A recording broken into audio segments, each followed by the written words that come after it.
حضرت نوح کو تو ہم کہتے ہیں آدم ثانی. اس وقت تک حضرت آدم کی جتنی اولاد جس علاقے تک پھیلی تھی وہ سب کی سب غرق ہو گئی. لہذا اس کے بعد جو نسل انسانی چلی ہے وہ حضرت نوح سے چلی، حضرت نوح کے 3 بیٹوں سے، تو وہ آدم ثانی ہو گئے. اور سب سے پہلے رسول بھی حضرت نوح ہے. حضرت آدم اور حضرت نوح کے درمیان نبی تو ہے کچھ، حضرت شیس علیہ السلام، حضرت ادریس علیہ السلام، اور بھی ہو سکتے ہیں، لیکن یہ ہے کہ کوئی رسول نہیں آیا. رسول پہلے جو ہے، حضرت آدم بھی نبی تھے، رسول نہیں تھے، لیکن پہلے رسول نوح ہے. تو حضرت نوح علیہ السلام کی قوم اور جو بھی اس وقت تک کی انسانی آبادی تھی غرق ہو گئی. تو پھر جو در حقیقت اولاد آدم چلی ہے وہ حضرت نوح سے. تو ذکر ان کا کیا. وَلَقَدْ أَرْسَلْنَا، چونکہ ارسلنا بھیجنا، رسول کا یہاں پر ذکر ہے، تو لہذا آدم سے نہیں بات شروع کی گئی، وہ نبی تھے، رسول نہیں تھے. ہم نے بھیجا نوح کو اور ابراہیم کو. وَجَعَلْنَا فِي ذُرِّيَّتِهِمُ النُّبُوَّةَ وَالْكِتَابَ، اور ہم نے انہی کی نسل میں کتاب اور نبوت رکھ دی. دیکھیں حضرت آدم سے حضرت نوح تک ہم نہیں کہہ سکتے 2000-3000 برس کتنا عرصہ ہے. تو اس میں ظاہر بات ہے کہ بہت سے لوگوں کے اندر حضرت آدم کی اولاد میں سے بہت سے لوگوں کے اندر نبوت ہو سکتی ہے. حضرت نوح علیہ السلام کے بعد پھر نبوت صرف حضرت نوح کی اولاد میں، چونکہ ویسے بھی آدم ثانی ہے. تو حضرت نوح سے حضرت ابراہیم اگر 2-3 ہزار برس کا عرصہ ہے، تو حضرت نوح کے 3 بیٹوں سے جو نسلیں چلی ہیں ان میں نبوت اور رسالت ہو سکتی ہے.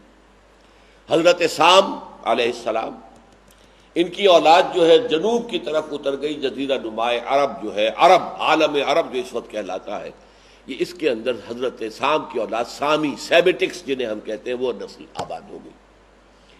حضرت حام کی اولاد مشرق اور مغرب میں گھوم گئی.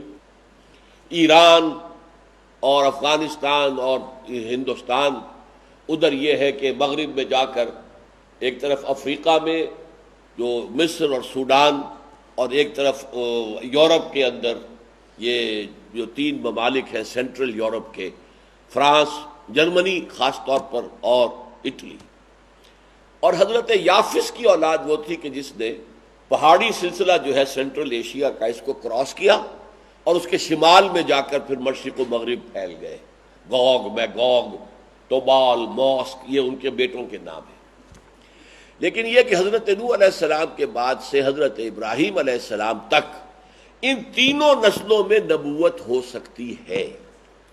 اور ظاہر بات ہے کہ حضرت حام کی اولاد کے اندر حضرت ابراہیم سے پہلے کوئی نبی گزر سکتے ہیں، ہو سکتا ہے کہ نبی آئے ہوں، رسول آئے ہوں، لیکن وہ پری ہسٹورک ایرا کہلاتا ہے. ہمارے پاس اس کی تاریخ ہے ہی نہیں. اصل میں ہسٹورک ایرا جو ہے 5000 برس سے شروع ہوتا ہے، اور یہی تقریباً زمانہ حضرت ابراہیم کا ہے. تو ڈاون آف ہسٹری جسے کہا جاتا ہے، کہ جو صبح تاریخ ہے، اس سے پہلے پری ہسٹورک ایرا، تو صبح تاریخ حضرت ابراہیم سے شروع ہوتی ہے. تو حضرت سام کی اولاد میں حضرت ابراہیم سے پہلے جو 2 رسول آئے ہیں، انبیاء بہت سے آئے ہوں گے، تو ان کا قرآن نے ذکر کیا، حضرت ہود اور حضرت صالح. یہ جزیرہ نما عرب کے اندر اتری ہوئی قوم جو تھی، سامی النسل، لیکن حضرت ابراہیم سے پہلے. تو حضرت ابراہیم سے پہلے جیسے حضرت ہود اور صالح ہوئے جن کا ذکر قرآن میں ہے، یہ سامی نسل میں ہوئے، تو حام کی نسل میں، یافس کی نسل میں بھی انبیاء اور رسول ہو سکتے ہیں. لیکن حضرت ابراہیم کے بعد اب صرف ان کی نسل کے اندر نبوت ہو سکتی ہے. وَجَعَلْنَا فِي ذُرِّيَّتِهِمُ النُّبُوَّةَ وَالْكِتَابَ. اب حضرت ابراہیم کی جو ذریت ہے وہ حضرت نوح کی بھی ذریت ہے اور حضرت ابراہیم کی بھی ذریت ہے. لیکن غیر ابراہیمی جو نسلیں ہیں وہ حضرت نوح کی نسل تو ہے، حضرت ابراہیم کی تو نہیں ہے. لہذا ان میں اب نبوت کا کوئی سوال نہیں، رسالت کا کوئی سوال نہیں. وہ ابراہیم ہی کی نسل میں نبوت و رسالت آئی. البتہ اس میں یہ سمجھ لیجئے کہ حضرت ابراہیم کی نسل کی 3 شاخیں ہیں. ان میں سے ایک شاخ وہ ہے کہ جو حضرت اسماعیل علیہ السلام سے چلی. ہمیں معلوم ہے کہ اس میں کوئی نبوت و رسالت نہیں آئی.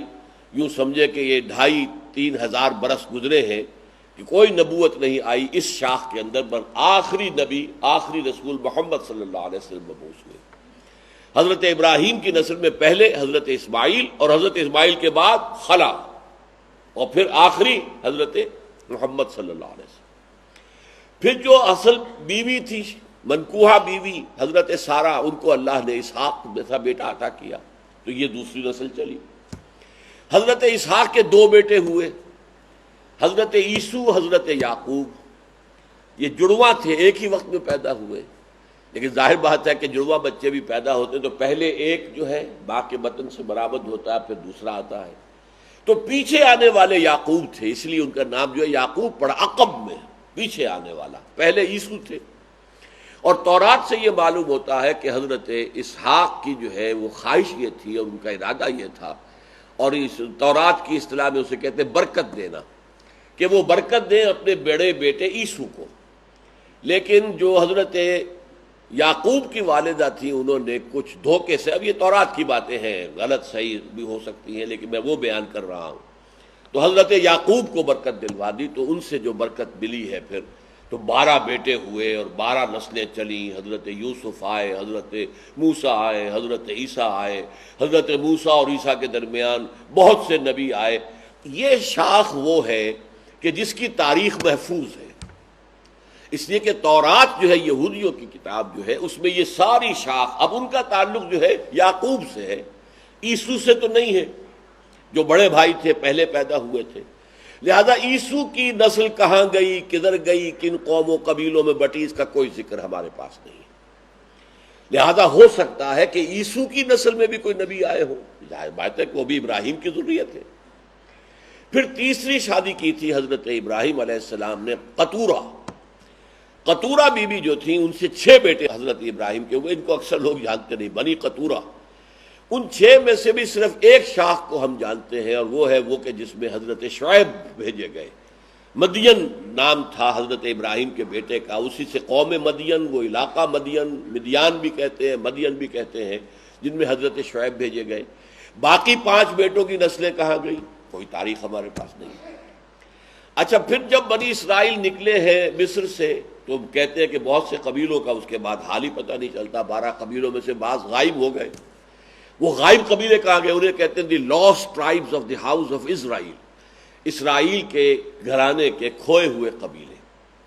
تو یہ عین ممکن ہے کہ حضرت ابراہیم سے لے کر حضرت محمد تک، جبکہ نبوت ختم ہوئی صلی اللہ علیہ وسلم، اس عرصے میں بھی ان نبیوں کے علاوہ کہ جن نبیوں کا قرآن میں ذکر ہے، بہت سے نبی آئے ہوں کہ جو حضرت ابراہیم کی عیسو کی اولاد میں آئے ہوں، حضرت ابراہیم کی بنی قطورہ کی اولاد میں سے آئے ہوں۔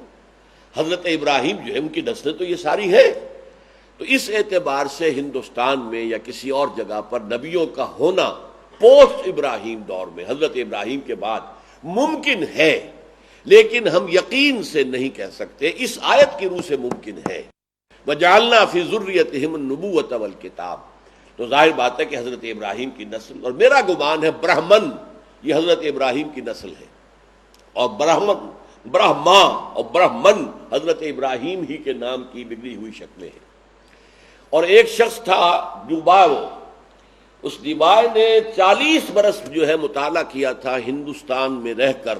یہ فرانسیسی ایک محقق تھا، اس نے ہندوستان میں رہ کر ہندو مذہب کے جتنے اسکرپچرز ہیں، جتنی کتابیں ہیں، وید ہیں، شاستر ہیں، یہ ہے وہ ہے، منو سمرتی ہے، وغیرہ وغیرہ، قرآن ہے، بے شمار کتابیں، ان سب کا گہرا مطالعہ کیا، اور وہ اس نتیجے پر پہنچا کہ ہندوستان میں جنہیں منو کہا جاتا ہے وہ اصل میں مہانوح ہے۔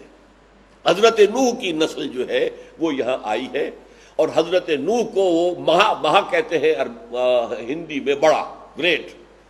تو مہاتما، ایک تو آتما سب میں ہے، مہاتما جو بہت بڑی آتما ہے، بڑی روح والا آدمی ہے، بڑا روحانی انسان ہے، مہا بھارت، دی گریٹر بھارت۔ تو مہانوح جو ہے وہ منو بن گیا پھر، اور منو سمرتی جو ہے وہ اصل میں حضرت نوح کی جو شریعت تھی وہ منو سمرتی ہے۔ یہ ایک رائے ہے، واللہ عالم۔ پھر ایک رائے یہ بھی ہے کہ گوتم بدھ بھی نبی تھے اللہ کے، ہو سکتا ہے ہو۔ یہ مولانا مناظر حسن گیلانی جیسی محقق شخصیت کی رائے ہے، اسے تو آسانی سے اٹھا کر نہیں پھینکا جا سکتا۔ کرشن جی مہاراج ہو سکتا ہے نبی ہو، اس لیے کہ ان کی جو کتاب گیتا ہے اس میں جنت کا، دوزخ کا، آخرت کا پورا ذکر موجود ہے، جہاد کا ذکر موجود ہے۔ تو اس حوالے سے عین ممکن ہے، لیکن ہم یقین کے ساتھ نہیں کہہ سکتے کسی کو بھی۔ تو یہ ہے در حقیقت جو اس ایک چھوٹے سے جملے میں آدھی آیت کے اندر جن حقائق کی طرف اشارہ کیا جا رہا ہے، وَلَقَدْ أَرْسَلْنَا نُوحًا وَإِبْرَاهِيمَ وَجَعَلْنَا فِي ذُرِّيَّتِهِمُ النُّبُوَّةَ وَالْكِتَابَ فَمِنْهُمْ مُهْتَدٍ وَكَثِيرٌ مِّنْهُمْ فَاسِقُونَ۔ تو اب ان میں ظاہر بات ہے بہت سے مہتدی ہوئے، ہدایت پائی، نبیوں کی بات پر لبیک کہا، ایمان لائے، عمل صالح کیے، لیکن کثیر جو ہے، زیادہ ان میں جو ہے وہ فاسق رہے، انہوں نے بات کو نہیں سنا، نہیں مانا۔